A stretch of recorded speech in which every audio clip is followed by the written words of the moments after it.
you said you were shyish when we first met. Yeah. And you're still shyish? Yes. Because you won't... I'm not so bad as I was, because I think it doesn't sit so well the older you get. I think it's a bit of an affectation. But I mean, it's still in me. I would still never march into a party going, "Hello, my darling." So no, I don't do that. You also don't like looking people straight in the eye, I'm do you, looking Victoria? you in the eye now. That was just a rehearsal when I wouldn't look at you. Right, but that's partly shyness, isn't it? It's partly shyness.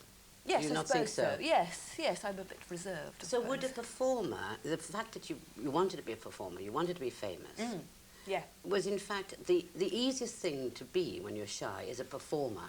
Yes, it's the same thing as Jeff saying. You Yes. control your clumsiness by being deft on stage.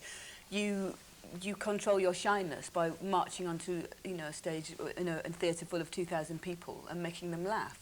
And also because in life I find people never know when I'm joking at all, especially the press. It's wonderful to me to go on in the situation where people know I'm joking and I'm being paid to joke, you see. So that's the only time I really feel people understand me. The rest of the time I feel people going, "I don't know what you mean."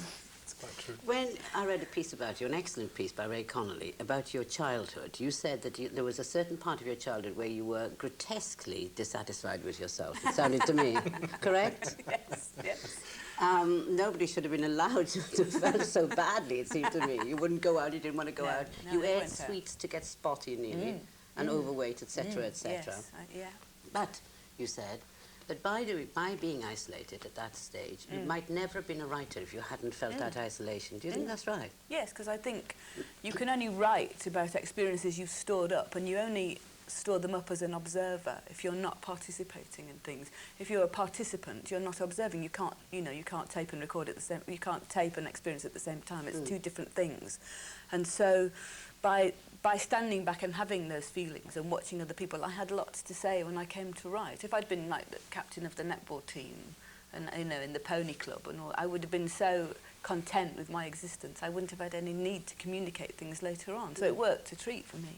Why do you think you did get, you were so dissatisfied with yourself? Because you were from a very happy background by the sound of you. Oh yes, it was just one of those. I mean, most people's adolescence is not too crisp, not too hot. And I think physical appearance is crucial at that time because your personality is not fully formed, and so it's really your looks that are the important thing. And if you're not pretty at that time, you can't really participate in sort of going out with boys type of thing. And so I did tend to take a step back and stayed at home. I didn't try and compete with other girls. Well, so do you find yourself getting extremely angry or at least irritated, or do you just laugh it off when the press go on about your looks, which they do sometimes, yes, don't they? They have for years gone on about it. I just find it a bit tiresome, really. I think of all the things you can say about somebody, to continually just pick on one aspect of their appearance, I just find it a bit... Well, it's just thoughtless on their part because they can't actually be bothered to think what you're really like. And so to say fat, which is a nice short word and fits on the page, and they can type easily and spell.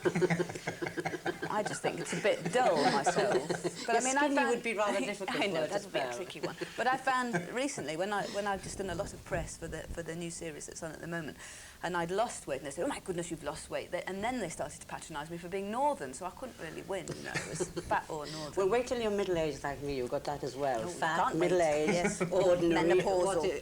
Everything. Now, With these people. the new series of one-act plays, would you call them, or what would you say? We're calling them Play Latinos at the moment. They're comedies, they're just little comedies, really. You are playing yourself, right? Was that easier or more difficult for you? Well, it was harder to write at first because my instinct has always been on previous shows to feed other people and they have the jokes. And so I started to write them, and I wrote a whole one set in a hell farm, and I flicked through and found out I was only saying things like, "Yes," and "Can I have my key?" And I thought, well, this won't do, it's my show, I haven't got anything to say, so I scrapped that one and wrote it again and put some jokes in. So it was hard to find a line, but once I got it, it was all right.